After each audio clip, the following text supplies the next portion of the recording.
নমস্কার বন্ধুরা, যদি চ্যানেলে তোমাদের স্বাগত। তো আজকে বানাবো আমি চিংড়ি চিলি। তো চলুন প্রথম থেকে শেষ অবধি দেখতে থাকুন, আর ভালো লাগলে অবশ্যই একটা লাইক, শেয়ার এবং কমেন্ট করে জানাবেন। তো প্রথমেই আমি একটু বড় সাইজে চিংড়ি নিয়ে চলে এসেছি। তো চিংড়িগুলোকে আমি বেছে দেবো।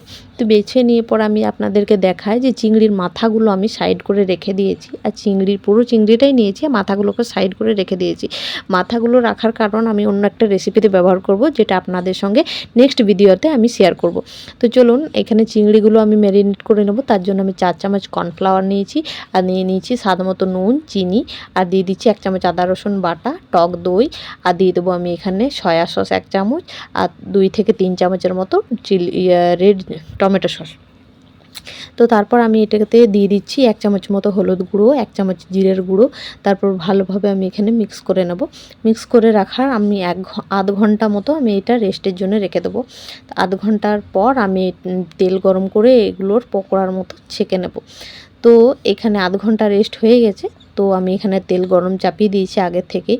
তারপর আমি চিংড়িগুলোকে ভেজে নেব, একটা করে ভেজে নেব। তো দেখুন এখন যেমন দিচ্ছি লম্বা লম্বা, কিন্তু সব একসঙ্গেই কুঁকড়ে যাচ্ছে। কত সুন্দরভাবে লাল করে ভেজে নিয়েছি। তো আমি খুব ভালোভাবে অল্প অল্প করে সবগুলোই ভেজে নেব। তো ভাজার পর আমার এতটা তেল লাগবে না, তো অল্প একটু আমি তুলে রেখে নিলাম, যতটা লাগবে সেটাই নিয়েছি। তারপর এখানে দিয়ে দিচ্ছি 1 চামচ মতন আদা আর রসুন, 1 চামচ করে কুচোনো, আর দিয়ে দিচ্ছি 2টো লঙ্কা, আর এখানে ক্যাপসিকাম আর পেঁয়াজটা স্লাইস করে কেটে রেখেছি, তো এর মধ্যে দিয়ে দিলাম। খুব ভালো করে ভেজে নিচ্ছি যতক্ষণ না কাঁচা গন্ধটা চলে যায়। আর এখানে আমি স্বাদ মতো নুন দিয়ে দিলাম, সামান্য একটু চিনি দিয়ে দিয়েছি, আর এখানে 1 চামচ মতন আদা রসুন বাটাও আমি ব্যবহার করেছি। তারপর খুব ভালোভাবে মিশিয়ে নিচ্ছি। তারপর ভাজতে ভাজতে গ্যাসের আঁচটা আমি কমিয়ে তারপর এখানে সস দিয়ে দেবো। এখানে 1 চামচ সয়া সস, আর দিয়ে দেবো 3 থেকে 4 চামচ টমেটো সস, 3 চামচ চিলি সস। তারপর খুব ভালোভাবে মিশিয়ে নেব। মিশিয়ে কষতে কষতে দেখুন সাইড দিক থেকে তেল বেরিয়ে এসেছে। এবার আমি এর মধ্যে দিয়ে দিচ্ছি টমেটোর কুচি। একটা মিডিয়াম সাইজের টমেটোর কুচি নিয়েছি।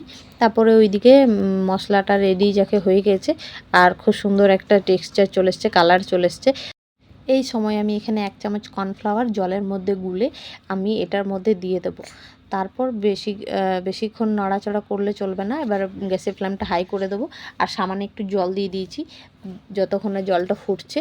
তো দেখুন ফুটে এসেছে। এবার আমি চিংড়িগুলোকে সব ছেড়ে দেবো এর মধ্যে। তারপর খুব ভালোভাবে মিক্স করে নেব। আর ব্যাস মিক্স করে নেওয়ার পর অল্প একটু ফুটিয়ে নিলে ব্যাস হয়ে গেছে চিংড়ি চিলি রেডি। তো এবার আমি গ্যাসের ফ্লেমটা বন্ধ করে দেবো একটু ফুটিয়ে।